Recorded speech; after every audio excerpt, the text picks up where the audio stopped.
Hello, guys. Thanks for joining us here today. This is our first virtual car show. You know, we're kind of looking forward to, looking at some cars, with all this stuff going on and the COVID-19 stuff. We haven't been able to. Hello, guys. Thanks for joining us here today. This is our here, I got to mute myself. Virtual car show.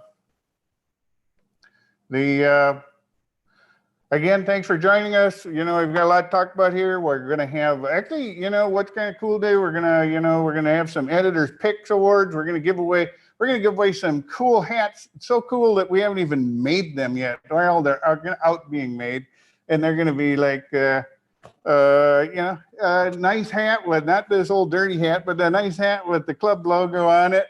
Okay, I made this one on my printer this morning, so it's going to look a lot cooler than this.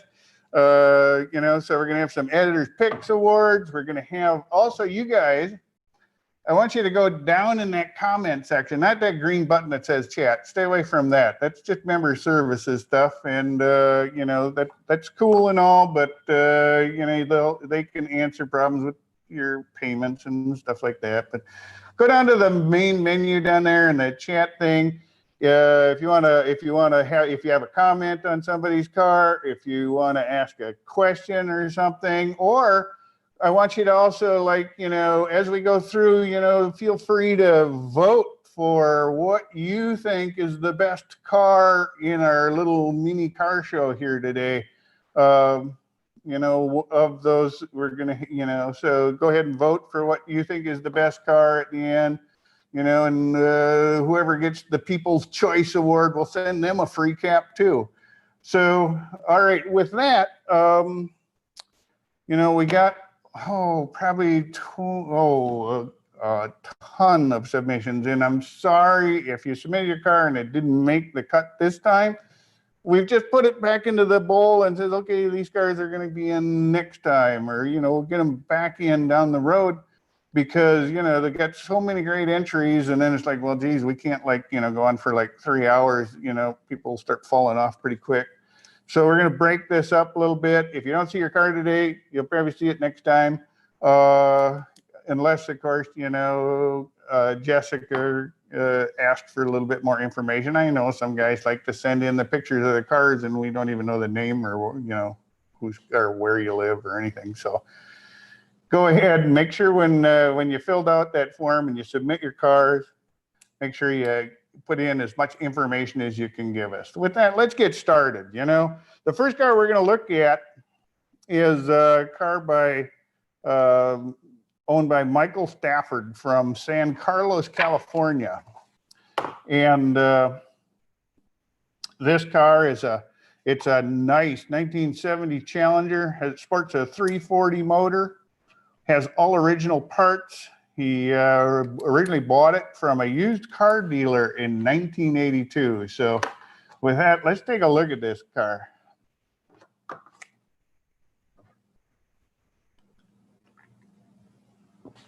Looking down the side, she's pretty straight.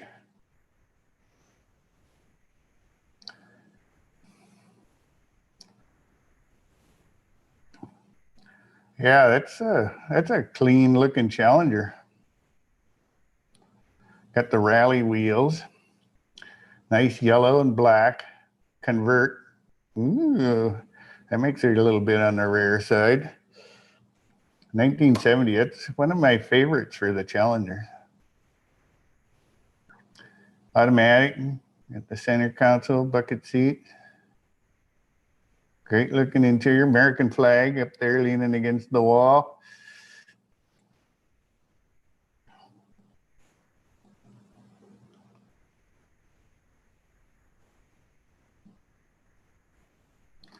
Ooh, nice bumblebee stripe on the back. Nice car. Yeah, that's a sweet look. The 70 Challengers, I think of when they reinvented the Challenger in 1970 and the Barracuda. It was like suddenly these cars got really cool looking, they adopted that sort of pony car look with the short raised trunk lid and the long hood. And Yep, I always love that detail going down the body line reveal that kind of curls up as it goes around the rear wheels. Always look good to me. This is a great example of a Challenger convert. You know, it's like, wow, it's a sport. You know, my brother had that 340 CUDA, and that's a fast motor. Holy smokes, that sucker puts you back in the seat pretty quick. Okay, this is a great car, Michael. Awesome. And Michael sports from San Carlos, California. Next, we're gonna move on, and we're gonna look at 57 Bel Air, owned by Mike Perot from Nebraska, and this is a really nice car. It's four-door, a nice aqua, two-tone aqua color. You know, that's what it's iconic 50s colors. You know. Yeah. That was definitely a factory two-tone and how they did that. And you know, it sports all the chrome looks gorgeous on this car. Even all the gold accents that were common to the Bel Air. It has the tuna pole in back. And beautifully done car, very clean. And the interior, very period correct, very correct. You know, door panels and dash. Also, great looking front seat upholstery, very correct for the ear. And the engine compartment looks, he's got a dual quad on there, nice looking little small block Chevy under the hood.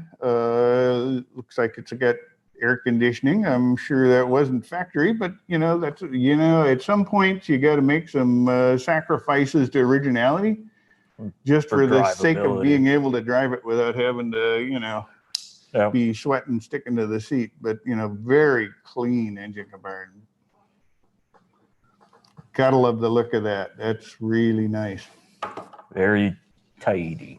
The little bit that Mike's written about his car. He's got a 283 with a power glide, got vintage heat and air.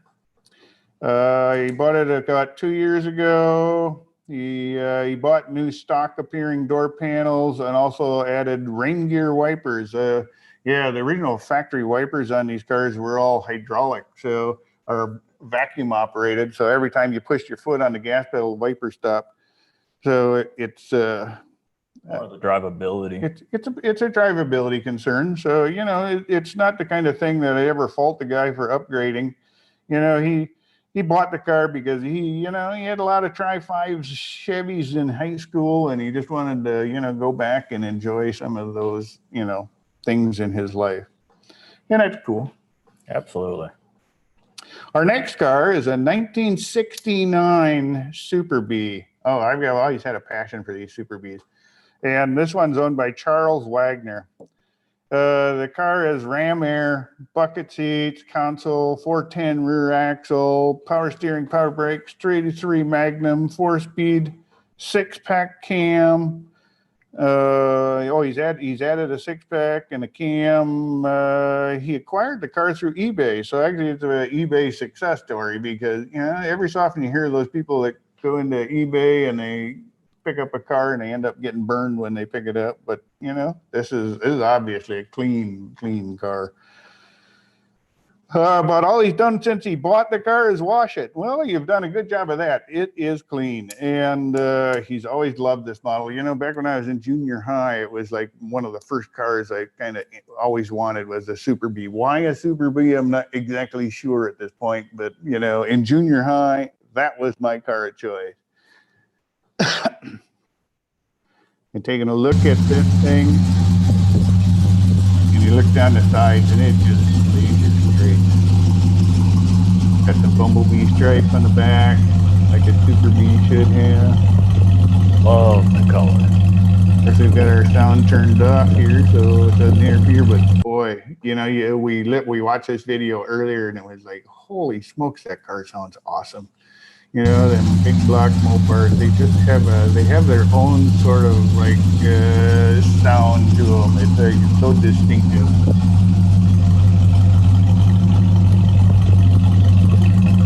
Very, yeah, that copper color.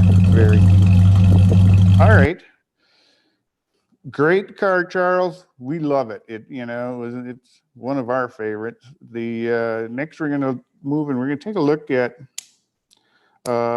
Dave Elias's 1970 Ford Torino GT. Back in high school, I had a buddy who had a 70 Torino GT, and it was one of the cars that I thought, man, that's on my bucket list of cars that I would like to own someday. And this one, it almost looked like the Mustang Grabber colors, like that. What was that color? Grabber orange. Okay. In the blackout hood, and what I really liked about the GTs, they had that like one-piece taillight that went all the way across with the honeycomb in it, and that was like, oh man, if you're gonna have a 70 Torino, you got to get the GTs. So you get that really cool taillight. But these cars are just so cool. Yeah, a lot of them came with my buddy had one with 351, but a lot of them came with 428s and even 429s and 351s. And that's a awesome rig when they're like all put together. Yeah, love the color combination. Very, very period correct. That's sometimes you see muscle cars where they I do a bunch of changes to them and it just doesn't look right anymore. It doesn't look like the right era, but this one it looks right. Very well done. He's the second owner of it. He's been around and have been around this car since the 80s. So it's either his buddies owned it or whatever. And he had a chance to buy it, so he finally jumped on it. It's his weekend cruisers. It's 100% stock. And that's a great deal. It was,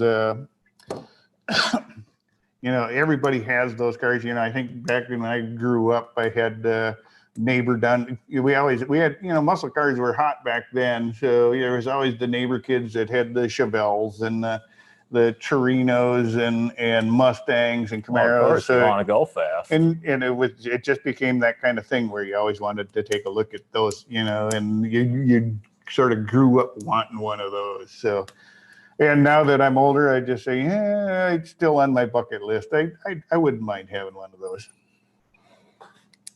Next, we have Paul Kingledinger in Weldon Springs, Missouri. He's sporting a 1930 Model A. And let's just look at a little bit about what Paul says about his car. He's got a 350 Chev with a 700 R4 Trans, which is a solid setup. It's going to move that little rig down the road pretty fast. He's got a Camaro rear axle. He's chopped the top 2.5 inches, got it a little bit lower, so it's a little streamlined. He's got a 2.5-inch drop front axle. He's got air conditioning, so you can drive on those hot, sunny days. Got a media center in it with a 7-inch screen, so that's kind of pretty high tech. He's got a 32 style dash and a 32 style gas tank. So he's gotten rid of that cowl gas tank that they had on the Model A's and replaced it out back with a 32 style. Got American Racing wheels. Now here's the neat part I really liked about this car. He purchased it when he was 10 years old for $100. And today now he's semi-retired. He's the third owner of the car.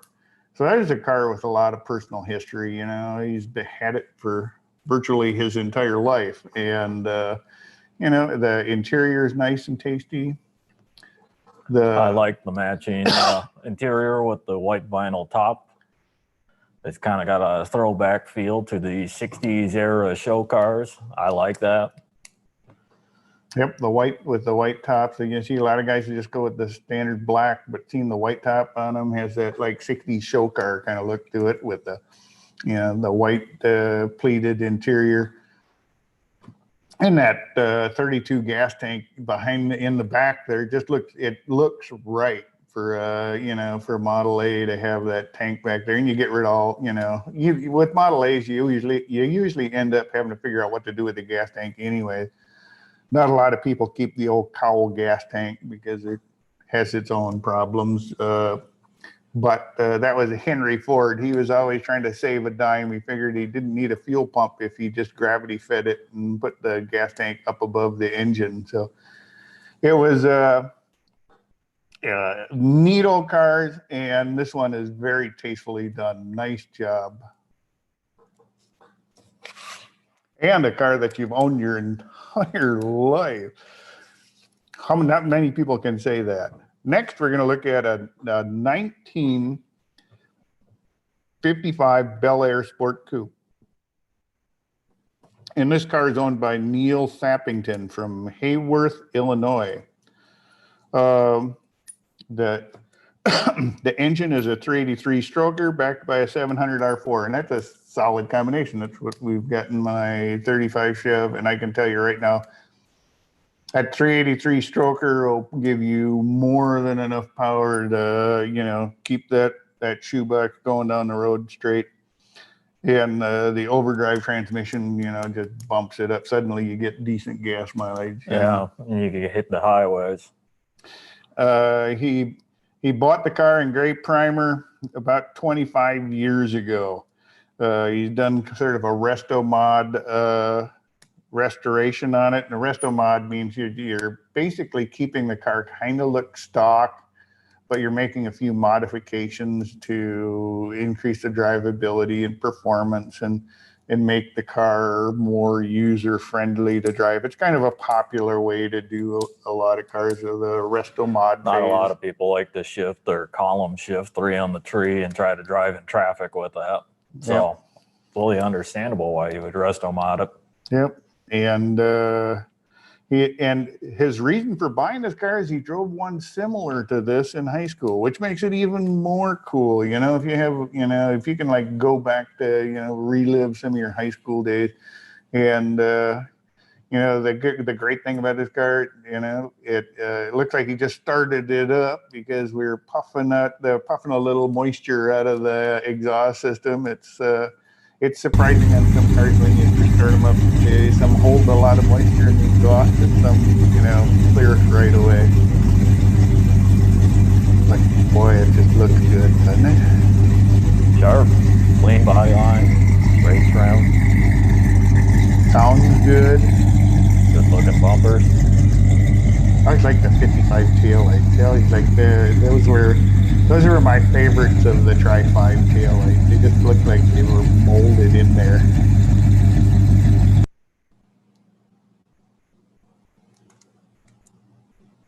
Great looking car. Yeah, beautiful, clean, straight lines, good paint. All right.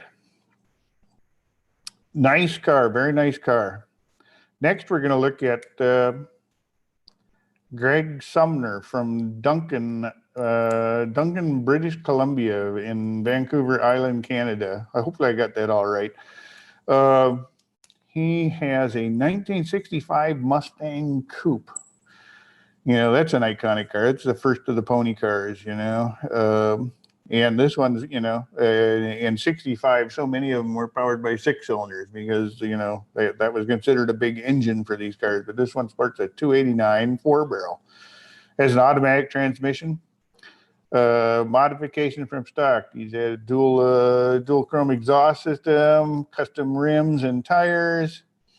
He acquired the car through a body shop that does Mustang restorations. And actually, that's more common than you think. The guys that kind of specialize in doing one kind of car, or even body shops in general, every so often end up with a car that, a customer either abandoned or doesn't want to complete the restoration. They ask them to sell it, and suddenly, they've got a line on a great car.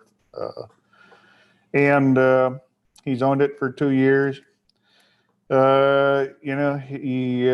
He's always had a passion for Mustangs, and this 1965 here has allowed him to live that passion. So, Greg, this is just a gorgeous, clean Mustang. It's like back in high school we used to kid around that we used to call them Rustangs because up here in Minnesota everything rusts anyways. But to find a good, clean example like this is an amazing car.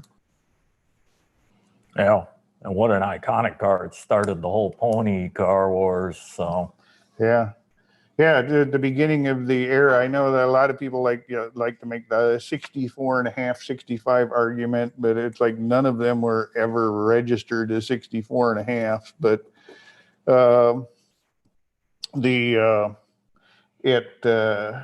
it was the beginning of an era. It was like that has still survived today. They're still building Mustangs, Challengers, and Camaros yet today. So it was the beginning of an era that hasn't yet ended. Next, we're going to look at a 56 Bel Air from Cheryl Limas in Wood Creek. And, the 56 Bel Air, the Tri-5 Chevs, it was always like, everybody has a favorite. Either it's the 55s or the 56 or the 57. Even though they are all so close together, everybody has their favorite. My brother, he was like a huge fan of the 56 Bel Airs. And to him, there was nothing finer than a 56 Bel Air. And while I always tended to go for either the 55s, and then later on, I kind of liked the 57. He still to this day is just, adamant to bet the 56 is the finest looking. I agree with that. I like the 56s. I like the side detail with the trim that sweeps down the quarter panel. I also like the hideaway gas filler. Oh, yep, that is kind of cool too, where it hides into It the isn't tail light. uncommon to see people do that on either 57s or 55s, where you can get a kit to basically eliminate your gas door and hide it behind the tail light, where at a push of a button, the tail light comes out. And in the 56, you get it like without even having to work for it, because that's the way it was. So the Cheryl's 56 here boasts a 383 stroker again, but it's backed by a 400 turbo hydromatic, which is a rock solid transmission that'll withstand anything you throw at it. Bought the car from a private owner. It's owned it about 2.5 years. He's replaced the 350 with the 383 since she bought it. He's got a new exhaust system, headers, 750 CFM, power steering, rack and pinion. Oh, she's upgraded her rack and pinion, new brake line, master cylinder, new alternator, complete floor. It's a big project. Bucket seats and having it reupholstered,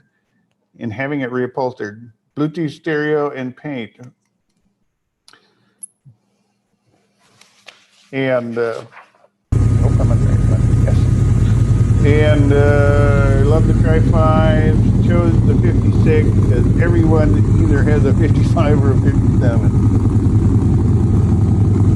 You can just hear this car. It sounds good, looks good and straight. Stainless all looks beautiful. Glass looks good. Nice, Torque thrust wheels on it. Oh, it's like the grill that went all the way across on the 56. Yeah.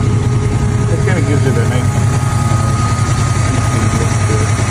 plenty of aluminum and chrome and polished aluminum under the hood. Oh my God, button tuck interior. We got our audio turned up again, so we don't enjoy it. But we took a look at it before we did this, and it's a great sounding car, great looking car. Awesome ride. Optima battery under the hood. It's like as soon as you close the hood, the car looks almost like bone stock, but then you pop it open, you've got all the chrome and aluminum. Great job on that car, Cheryl. It's a sweet looking ride. Next, Billy, and I'm afraid to go after your last name because I know I'm going to mess this up, but I'm going to try it anyways, Billy. Please forgive me once I do. Hetz Christos, and I'm sorry if I really missed Hetz Christos. Yeah, from Long Island, New York. beautiful, beautiful 74 Triumph TR6. These are great little fun cars to drive, you know. I talked a little bit earlier about, you know, those cars in our neighborhood, and there was like a, you know, of course we lived down the street from a nice River Bluff area, and also in Billy's package, he had a picture of this the other car he has, which was that went by kind of quick. It came up before I was ready for it.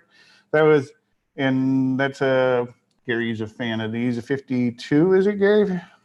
52 Crestline. And that's a awesome ride. You know, this is, you know, I always liked this quarter panel detail with the chrome, and they did the similar thing with the Mercury, but they continued this body style until 1954. But the bullet nose in the front, the wraparound bumper, it almost has like these factory French-in headlights. I mean, they're one of my favorites. Mm-hmm. But now back to Billy. So Billy's apparently going to get ready to get started on restoring this one, but we're going to go back and take a look at his 74 TR6. It's a, you know, what I liked about these British cars was that, you know, they had like real wood dashes and real wood coming, you know, there was not back in the 70s, you know, when so much of stuff was like, you know, imitation Rubber, plastic and, you know, imitation wood and stuff like that. You know, the British cars were still, you know, the Jaguars and the Triumphs and you know, even the Rolls Royce, all the British cars still hung on to using, you know, wood components, real wood components in the interior, and I thought that was always neat. You know, the interior, you know, nice, big, you know, there's no denying it's a sports car. Everything's functional. You know, he's got the little Almost looks like a salt flat style tonneau going on. Got a tonneau cover that kind of keeps everything in your car, so you can, and you know, so you don't get a lot of wind turbulence and everything going on inside your car. Awesome addition. Big center gas tank on them, and you know, they're just fun, cool cars. And like I said, you know, I talk about like the cars in our neighborhood when we grew up, and there was like a couple of rich kids down the street that mom and dad gave them like cars when they were for high school gifts, and they you know, one of them had a TR6 and the other one had a Porsche 914, and between the two of them, it was like you always felt a little bit jealous because they got to drive these sporty little cars, and you know, we were out wrenching on rusty shit in the driveway for most of the time. But then you look under the hood, and it's like you just looked around, and everything is just nice and tasty. Inner fender wells, the engine, everything is just so clean in this car. You know, and they don't stay, you know, I'm sure Billy's out driving and having fun in this car, but just keeping it, well, you know, keeping a car like that clean and well maintained is just a treat. A little bit about Billy's car is power steering and all standard options. It's powered by a 152.4 cubic inch engine. It's got a 4-speed manual transmission, power steering. He purchased it from the third owner. He's owned it for 2 years. He's only, you know, it was so clean and nice when he bought it. He's only had to do do basic maintenance on it because he says it's perfect. And, you know, I'd agree. It looks darn clean. Yeah. I had one of these when I was in my 20s, and I was sad to sell it. I always said that I'll find one again, and of course, you know, as Kismet would have it, the car found him. Correct, Kismet being fate. As fate would have it, he found, you know, as he says, the car found him, and you know, that's probably one of the cleaner examples I've seen in a long time. Yeah. All right. Next, we're going to take a look at Tom Volpone from Ohio. This is our 10th car we're looking at. This is a 1966 Ford 7-liter Galaxy. Okay, if you don't know what a 7-liter Galaxy is, they only made them for 1 year. It was a variant of the Galaxy and the Galaxy XLs, and And to say it has like cult-like status is like probably a misnomer, understatement of the year. But these things that, you know, at a first glance, you say, well, that's kind of a, you know, a big, you know, grocery getter. Yeah, big grocery getter, mom and dad sedan, you know, with a sporty roof.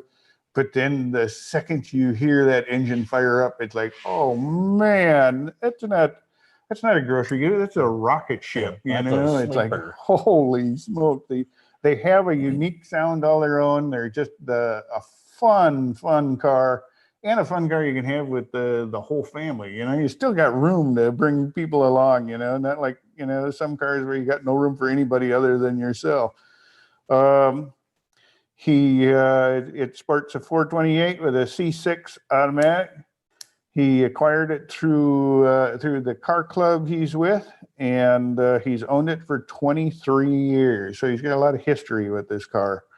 He's done a total frame off restoration on it, all done by him. You know, and I appreciate a guy that does his own work. You know, there's so many. You know, I understand that, you know, sometimes we just fall into a deal and we don't need to do anything, but to take a car like this with a 428 FE motor in it and just have a blast.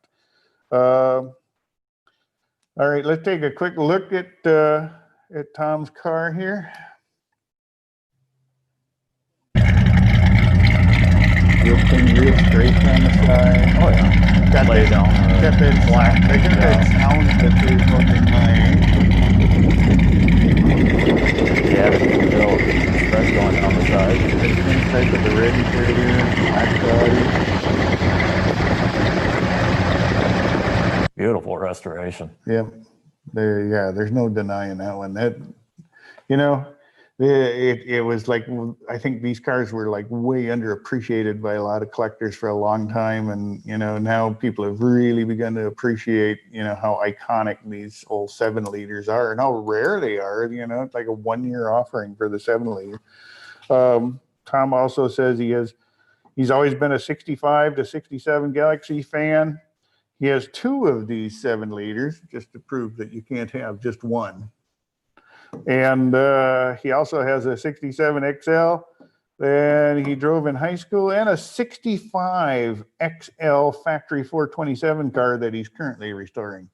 So not only does Tom have one of these, he has 4 65 through 67. I always like the body styling on these. It's a really dynamic shape to the car. It makes a statement, but, you know, again, you don't see very many of them popping up at car shows. Mm-hmm.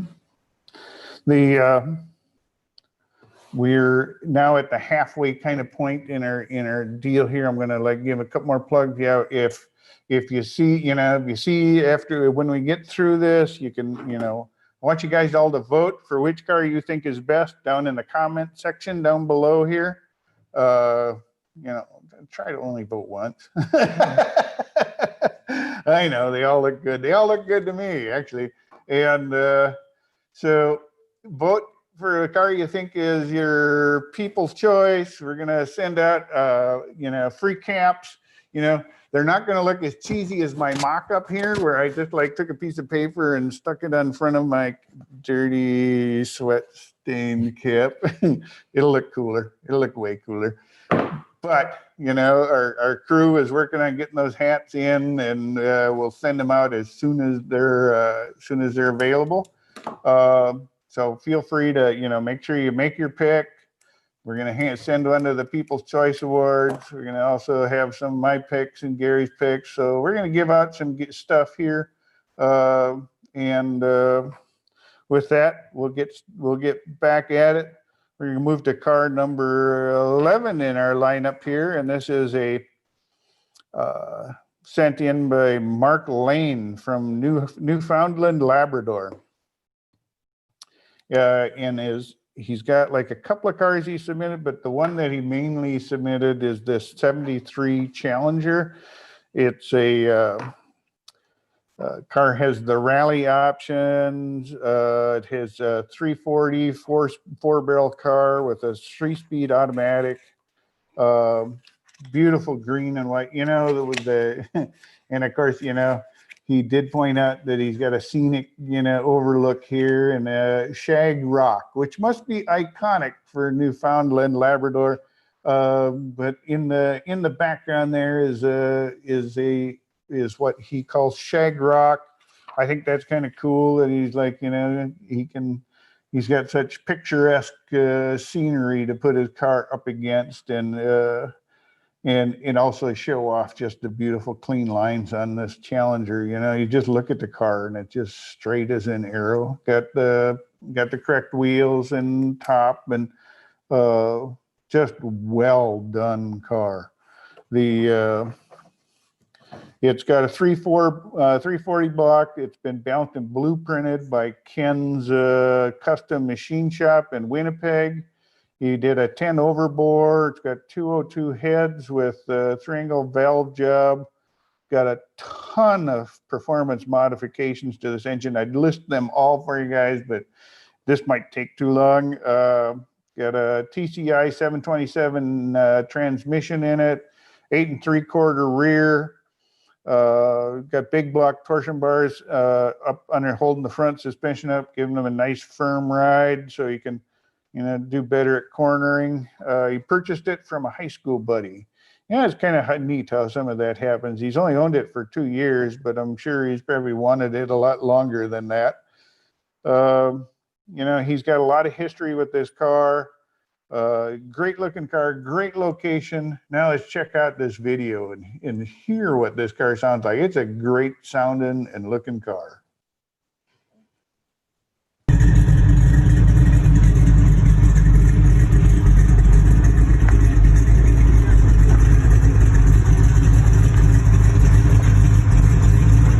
Even with the small block 340. He does mention that, but he did throw in some Flowmaster mufflers. Yeah, Flowmasters always make everything sound a little bit nicer too.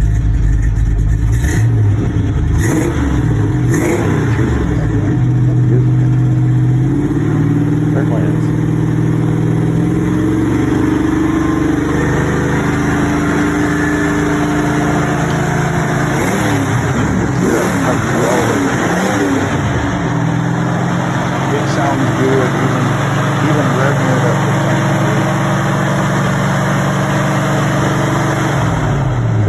Beautiful scenery in the background. Nice house with a nice sitting right on the water. Beautiful car. I love those guys. You know, first saw one on a Charger, and then after that, it was, you know, when I saw them on the Challenger, it was like, oh man, that is like.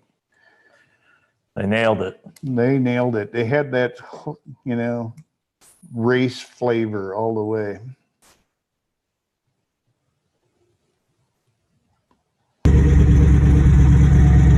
Go wing on the trunk lid, argent silver sail panel in the back. Good color combination.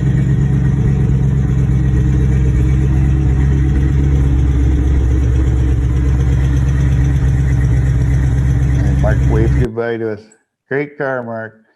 Love the car, love the scenery, love the location. Probably a pretty rare car too, you know.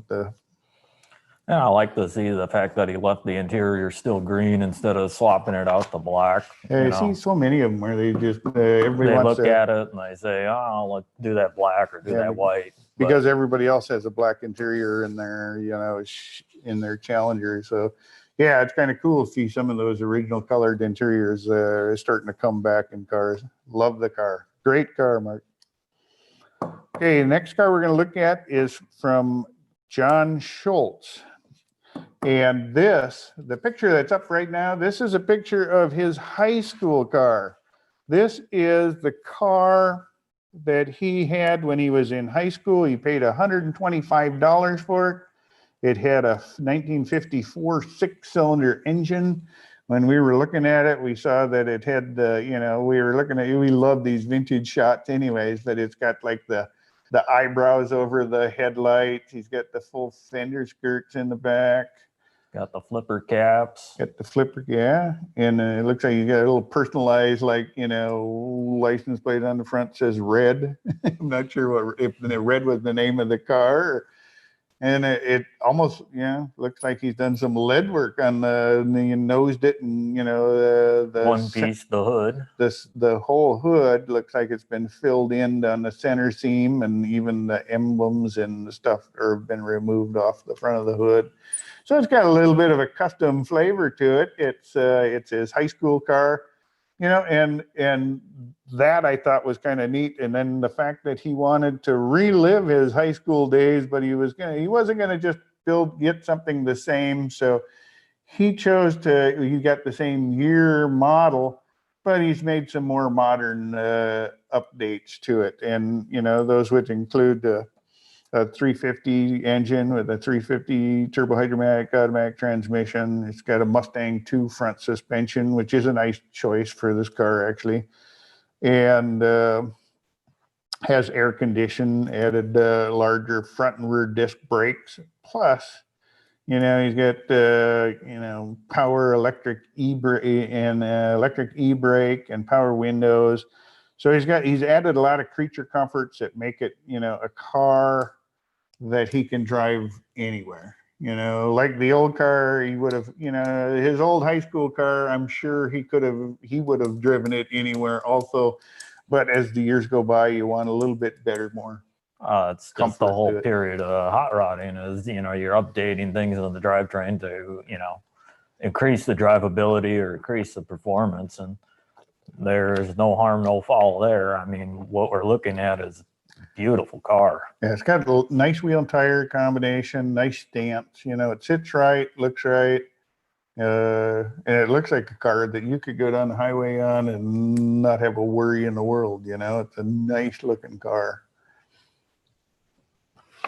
Okay, nice car. Thanks, John, for submitting. Next one we're going to look at is Tim Murphy from Rochester, New York. Sent in a clip of his 1945 Chevrolet pickup that he's chopped and channeled. The 1945, of course, would have been during the war, so there wasn't a lot of 1945 vehicles made. So that makes it a little unique in itself, because it would have been a wartime vehicle production car. It has AC. It has a small block Chevy 350. It has a 350 turbo hydromatic transmission. And the great thing with this little truck, he started with 1945 Chevy truck cab. That's all he had, was a cab when he started. And he built the frame and he built the box on it.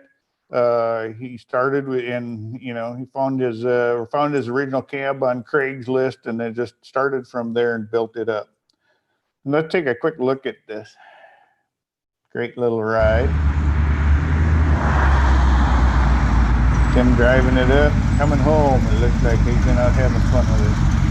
He's got some nice, like, alloy style flames on there.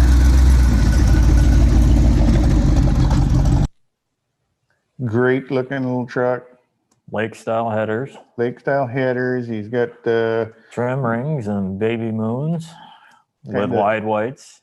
Very tasteful. Kind of the long alloy kind of style, lacy flames on it. And I'm not sure what that grill is. That grill is kind of unique. When I first looked at it, I thought it was like a 35 Chevy truck, but it doesn't look right for that either. So I'm not sure exactly what that's from. But, I think that's kind of, on these type of vehicles, almost like a rat rod build or something like that, where, they're taking parts from different years and makes and kind of building the rest of it, building it, almost like a traditional hot rod kind of thing, where, they're right, just bare bones, Right. So yeah, clearly there's no fenders on here. It's a low boy, but you don't need it. He started with a pickup cab and turned it into something he could go out and have fun with. And that's really kind of what it's all about, is you getting out, getting it together and getting out and having fun. Too many cars, you see people like spend all their, too much time making them perfect, and not enough time enjoying them once they're done. He just got his truck back on the road recently, and he's always wanted to build a rat rod, and he wanted to design it the way he thought it should be. So I think you've done a great job there, Tim. It's a nice looking little truck. Looks like something you can have a blast in, you know. Okay, our next submission is our submission 14 from Jesse Gunderson in Blaine, Minnesota. So it's close to home. He's got two 1969 Chevy Camaros, one restored and one driver project. What we're looking at here is his first restored one. This is clearly a 1969 RS SS. It's got the hideaway headlights that make the RS and those appointments. It's got the SS badging. So it's got the SS suspension and engine mods. He says it's the orange one has a L89 396 375 horsepower motor. So it's like a good potent motor for this little rig. So it's a 396 SS RSSS. So it's a unique car without hesitation there. So let's take a quick look at the video and see exactly the details of Jesse's car. Nice big block motor. There's no one. Got the on-street upholstery.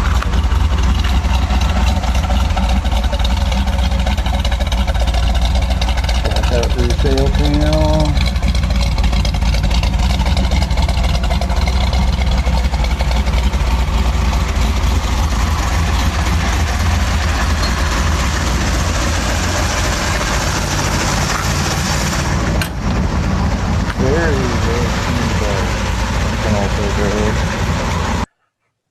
As far as Camaros go, that'd be like my favorite right there.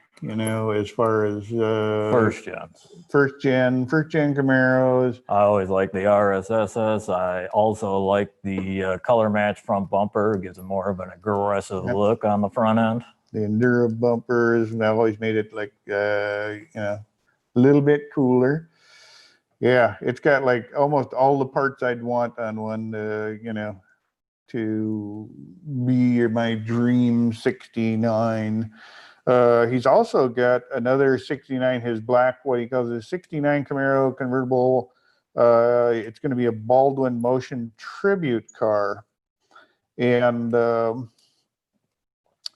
Baldwin Motion was a dealer that would build performance. It was a Chevrolet dealer that, when they got in their Camaros and Novas and Chevelles, they would do performance upgrades to them. They'd give them distinctive paint jobs and make some big, also squeeze bigger motors than they ever were offered in them and stuff like that. So if we can take a look at that one.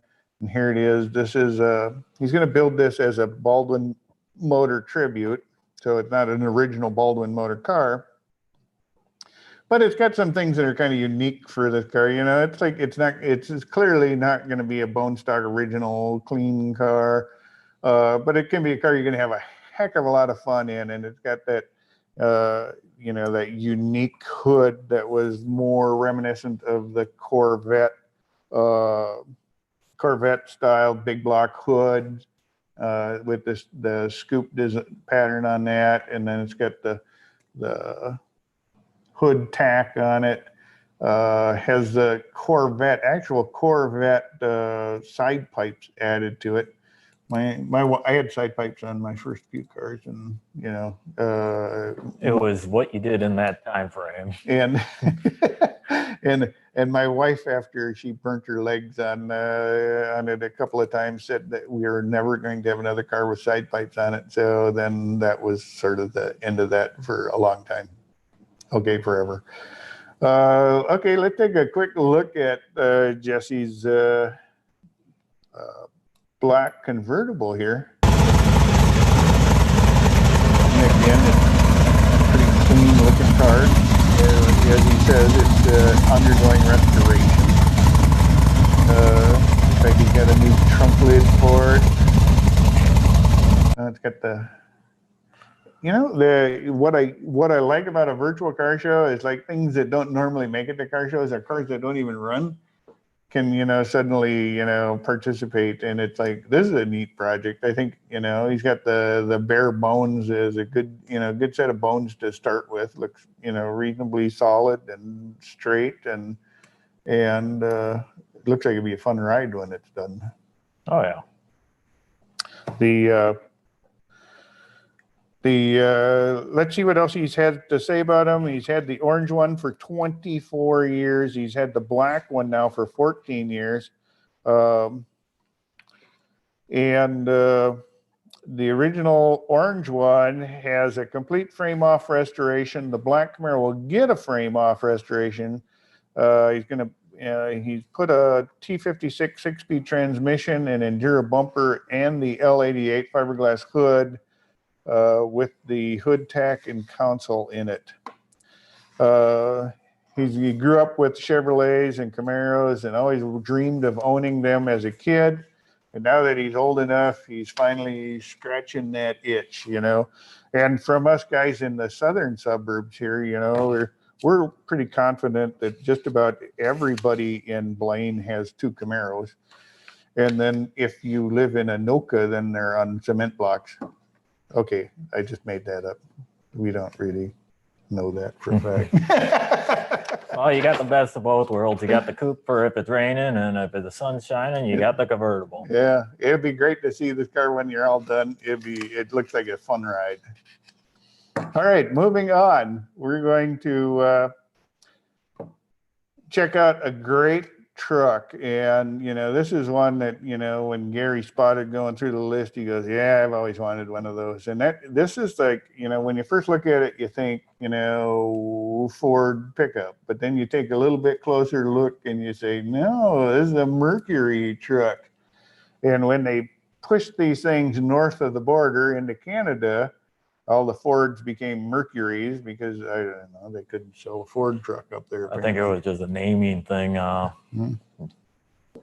And so it's this is a 1953 M100. These are great little trucks. Just even if it's a Ford or a Mercury, they're great little trucks, fun little trucks to build. This one owned by Robin Shea in Weba Downs, and now I'm not sure if I'm saying that correctly, Robin, but Weben Downs is in Australia, so he's from down under, and we're always happy to we get plenty of questions and contributions from our friends down there in Australia as well. Actually, I think I've even bought parts out of Australia because you guys are good about making reproduction parts for these cars. The modification from stock, he's converted it to 12 volt. He's lowered it. He's added electric wipers. He changed the paint to the metallic paint that's on it now. It's a matching number, 75,000 mile truck. So it's like almost bone stock, except he's like lowered it, put 12 volt, and changed up the seat a little bit. Yeah, and do you really need to do much more than that? It's like you got a flathead, cool flathead motor in there. You got like a great paint job, great, like lots of. He's got a forward tilt hood on it. Yep, got a forward tilt hood on it. Looks like he's got some electronics into or is it, this probably is voltage regulator up here. Yeah.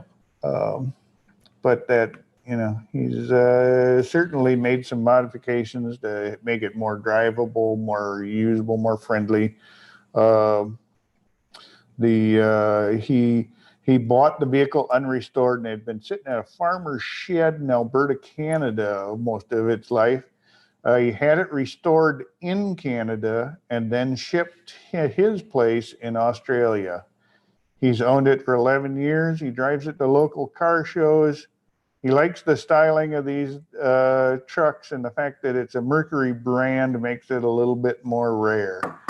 We couldn't agree more. This is just a stunning example. You know, it shows you don't always need to do a lot to these vehicles to really bring them, make them more current, you know, lowering the stance a little bit. They don't need to sit up like you're going to go through a farmer's field. You know, you can lower them a little bit, you know, maybe add, you know, change the color, the paint, and suddenly you got a vehicle that looks, you know, every bit as good as some of those street rotted cars.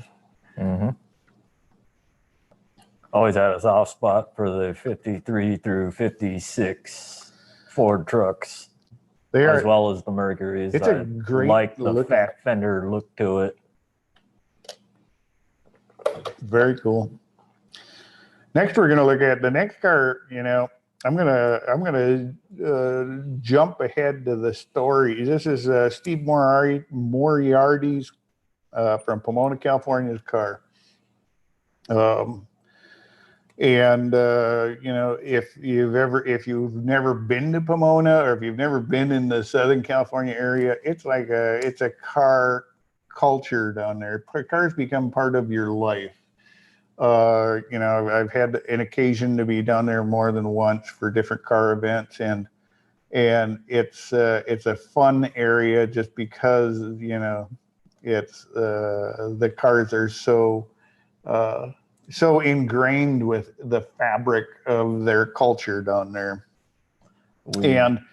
And Steve's story with this car, I'm going to go straight to his story before we even get into the details. It's a great car, but and he writes, I have always liked the looks and color of this car.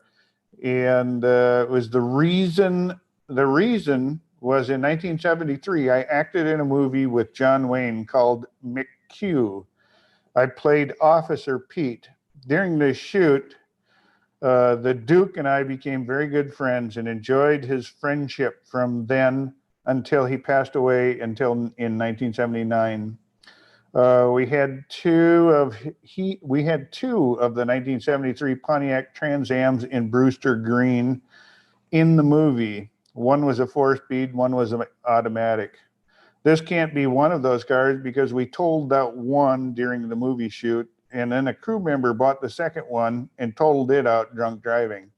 So he's got a little bit of history with the 1973 Pontiac Trans Ams, but particularly in this 1 year only unique Brewster green color. So it kind of makes it a little, you know, it's got a kind of a fun story with it. You know, the fact that, you know, Steve was actually, you know, acted with John Wayne, and they had these, you know, this year and model of Trans Am and color in the movie. So he's got a little bit of tie to it. The car features a 455 cubic inch motor, so it's more than enough power to move this rig down the road. Turbo Hydramatic 400 transmission, Turbo 400 automatic. Modifications from stock. Car is 100% original and leaving it that way. This is a Trans Am. This Trans Am is only one of 187 produced in Brewster Green. This color was a 1 year only option.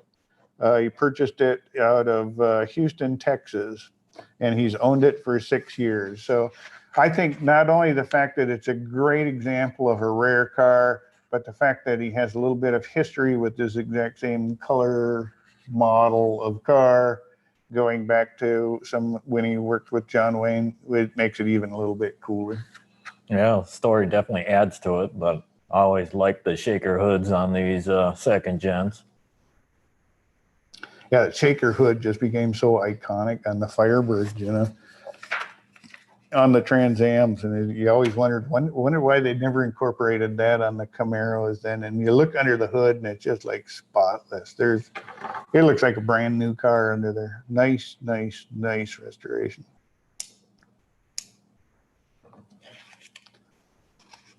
And a very clean. You know, you'll be looking to find fault in this car.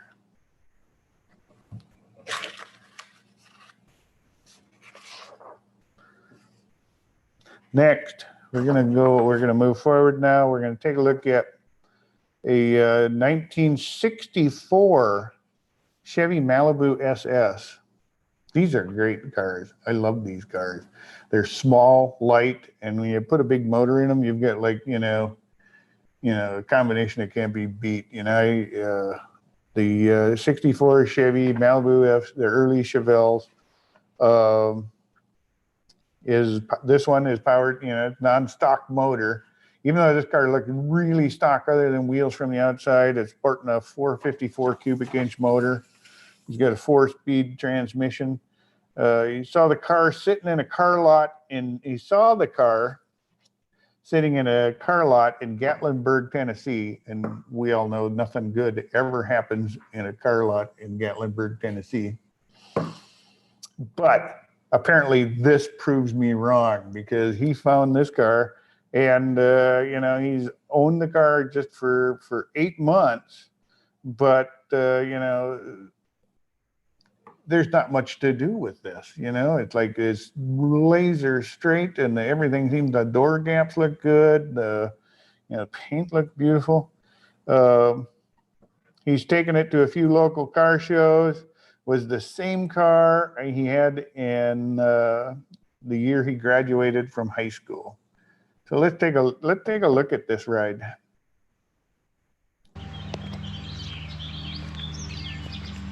You look down the body sides, and everything is just straight as an arrow. All the trim is fitting really nicely. All the gaps look good. Bumpers are nice and straight. Chrome looks good.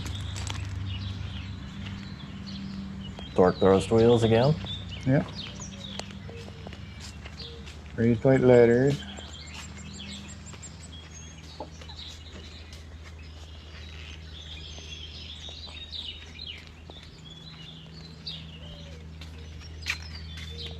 Red and white, very classic combination. Yep. And the interior looks mostly stock, although I saw the steering wheel was updated. It's a little bit more newer, modern steering wheel in here, and that's, it looks like he may have upgraded the column too. It looks like column. Yeah, it looks like he's added a tilt column. That I don't really find any fault with it, because the stock steering wheels in these cars were this is early on in the muscle car era, and the steering wheels kind of just sucked. Really big and really skinny. Really skinny, yeah, real skinny. And they weren't the easiest thing to hold on to, but people didn't, have much more expectation than that. But a beautiful interior, well done. Padded dash, plenty of extras to make it a little bit nicer. Very, very tasteful car. I love this car. And you can see down the sides where he's got, it's just straight as an arrow. You just look where the reflections line up as you go across from door panel to quarter panels to fenders, and it's just, a car is really straight when you see everything kind of line up in the reflections, and you go, yep, that's straight. They did their prep work when they were getting ready to paint it. It was done, and done well. All right, we're going to move on to our next car. And our next car is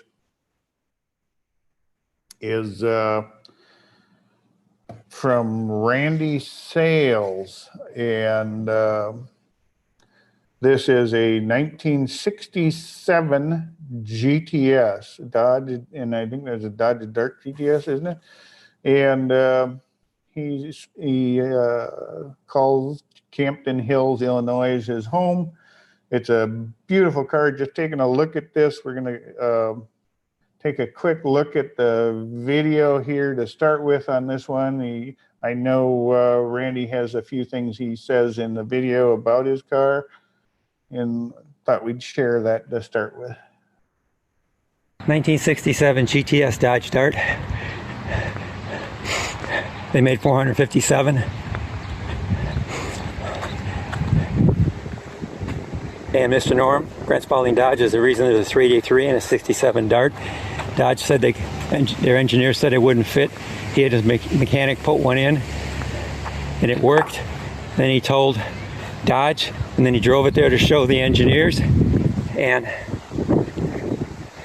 They only made 457, of course. And when I registered it in the GTS registry online, they looked at my VIN number and said I was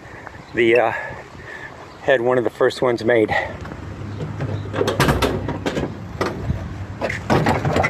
So, that's my Dart that I got when I was 19. Have a good day.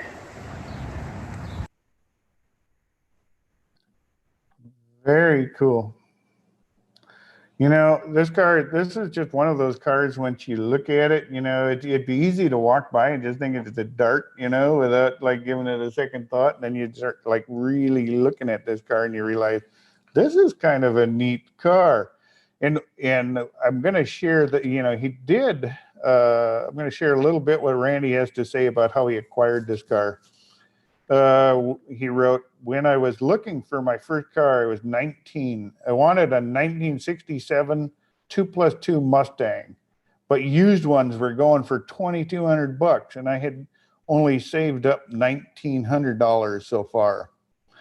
So I started looking at the others, looking at other 67 cars, and I saw this Dart for $1,300. It was a lower price because of some engine problems that was in easy repair. The owner must have thought it was more serious than it was. The original owner got it from Grand Spalding Dodge, Mr. Norm. So it's a Mr. Norm car.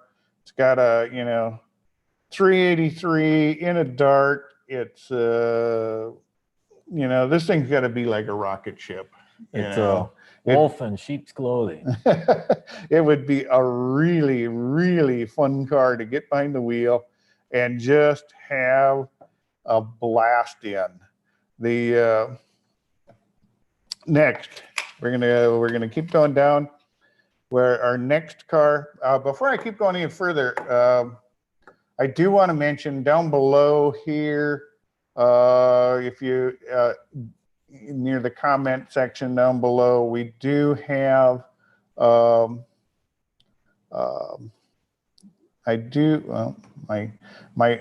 screen has been taken over by my Zoom thing here. The down below here, there's a 66 tips thing that I put together for you guys. It's just a bunch of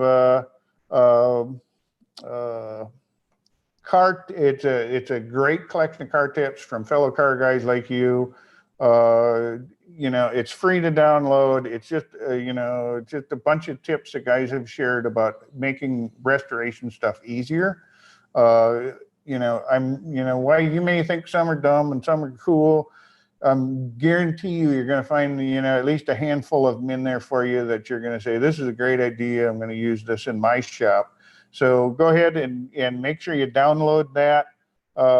Also, remember at the end of this, feel free to vote for whichever car you think is the you know, the best of you know, what we're going to do is we're going to give away a cap, not this crusty old cap, but one that this is my prototype because I've spent hours, you know, in prototype design.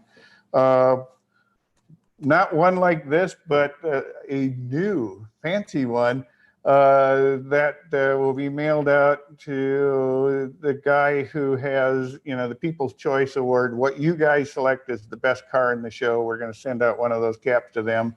Plus, I'm going to pick a couple cars. Gary's going to pick a car here too also. So we're going to have a few hats to hand out here at the end. But stick with us. We're going to go back and now look at some of the other cars that we're going to take a look at here. Moving forward now, we're going to look at a 1969 Torino Cobra two-door sports roof. And this is owned by Craig and Tina Gibbs in Lake Havasu City, Arizona. And when I first saw this guy, I said, "Oh man, that car is a dream." It sports a AM radio, which is pretty standard back then. It has the clock, the wheel covers, tinted glass. This is like a bone stock car, right? power steering, power brakes with 350 posi or traction lock rear end. Also has a 428 Ram Air engine, so you know this thing will go. You know, that 428 was no slouch, you know, and they have a distinct sound all to themselves. It has a competition suspension, and it's painted Indian Fire. The transmission is a 4-speed. It's unrestored, original interior. You know, it's only a 28,000 mile car, which has been verified with the original owner's family. It was built in December of '68, purchased from Dunton Ford in Santa Ana, California. The owner drove it to Seattle, Washington, around Riverside Raceway and Southern California residents until it was placed in storage in 1978, the last registration tag. We became the next neighbor owner in 1979, and he showed the car to me in 1982, and the owner declined to sell me the car at that time. The owner became ill in 2010, and his wife sold the car to us. At this time, the car did not run and had storage material piled on it with damage to the paint. So he's probably had to do some paint work, and, you know, bringing a car at a long-term unprepared storage can be its own set of challenges. But boy, what a beautiful example of a Torino, you know. We moved the car in 2010 to our other home in Lake Havasu, Arizona, after completing a lot of fuel and cooling system repairs. I got it running, blah, blah, blah, and now that he's retired, he's had time to completely, you know, get the car completely restored. He loves this Torino style, and now that he's now that he's retired, he has the time to actually get out and enjoy it. So let's take a quick look at the video of this car. You know, it's a beautiful car. Oh, the color's awesome.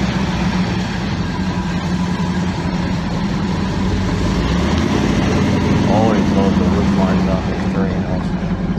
Yeah, like that roof just goes forever. It starts at the rear bumper and just gradually slants all the way up. What a fun car to own, you know. I'd put this on my list of, you know, my bucket list of cars that would be really cool in my garage. Absolutely. And finally, and this is just the kind of video, this is, you know, this last video, I just want to show you guys, you don't need to have your car all together and done to, you know, be in our virtual car shows. You know, this is really cool that we can see cars, not only cars that, you know, we could normally see at the car show, but, this is not the one. We have an issue. Well, I don't have the info on this car, Jessica.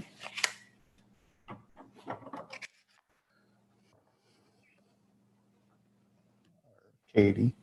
Okay, I have, well, we had one more that was almost there. Daryl Birch's 1954 Meteor.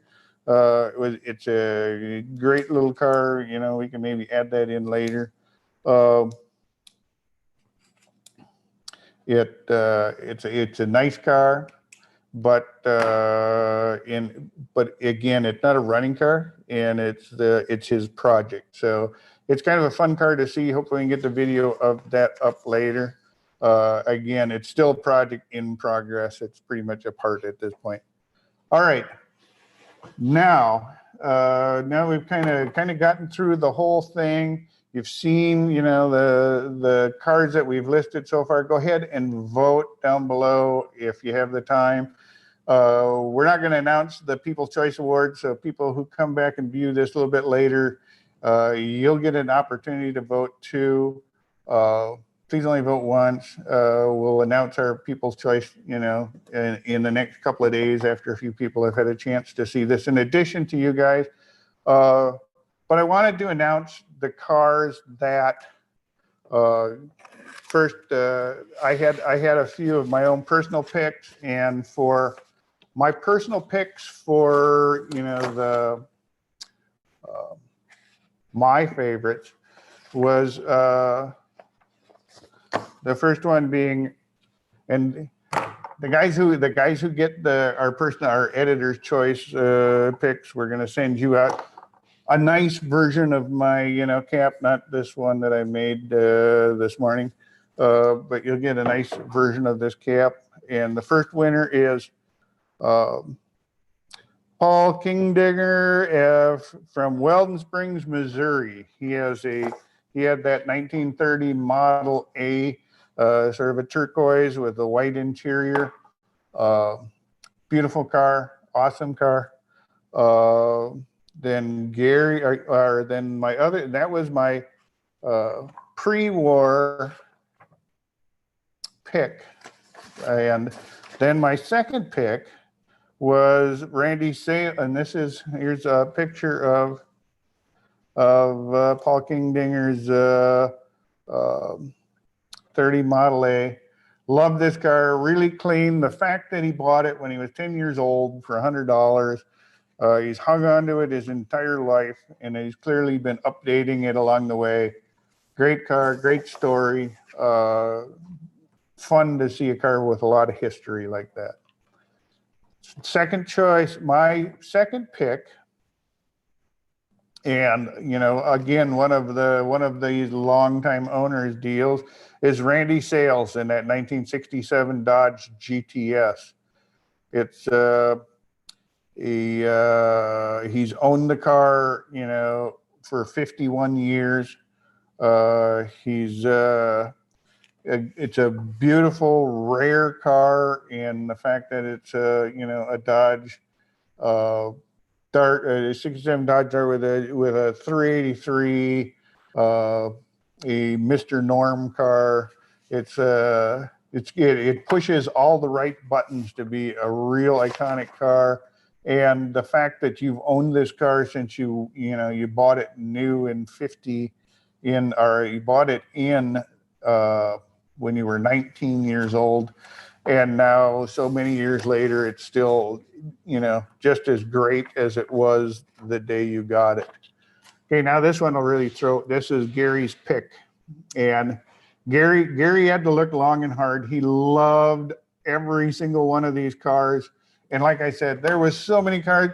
We probably had like 80 entrants, and we knew we couldn't get through them in a timely manner. So I narrowed it down to 40, 50 of them where we had enough information to talk about them. But then, the rest of the crew, they just narrowed it down the rest of the way. So this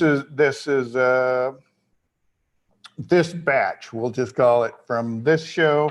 We'll have another show down the road, and a lot of those cars will come back. And Gary's pick for his choice for award and one of these awesome caps, only better, is Tom Volpone's 1966 7-liter. And just Gary has tell me, why was this your pick? I like the car because it stands out from the crowd, let alone it has the 428 in there.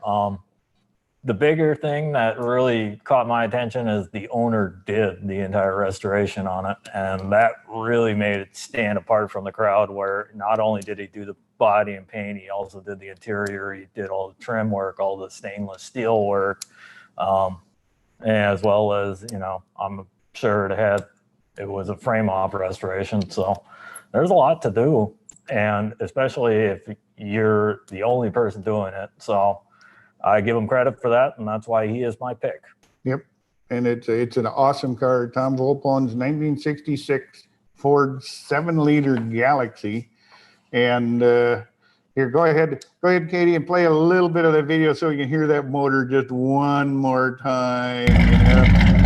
And it's so iconic in the way that car sounds.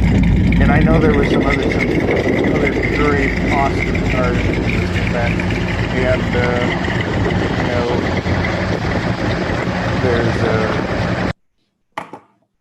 and if we could, we'd give everybody an award. But, you know, we want to thank you for submitting your cars. Thanks for being part of the show. Again, don't forget to download the 66 tips section down below.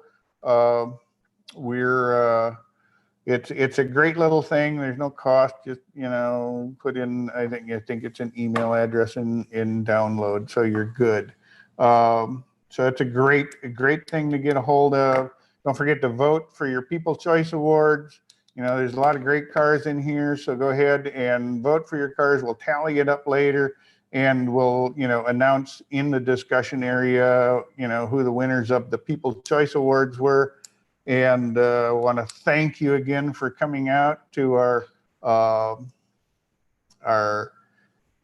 first virtual car show. I think it's kind of fun. It's kind of fun that we can see cars that are still being built and still in the process. And want to hope that you guys submit, you know, next time we can do a little call for entries. We've got some already in the pile. We can hopefully get some more too, especially like videos. Don't make sure you know, take a walk around your car, get a few shots from it from different angles. More is better. We can always like take some out if you send too many. So thanks again for coming out. And that concludes our virtual car show, Classic Car Restoration Club virtual car show. And that should do it.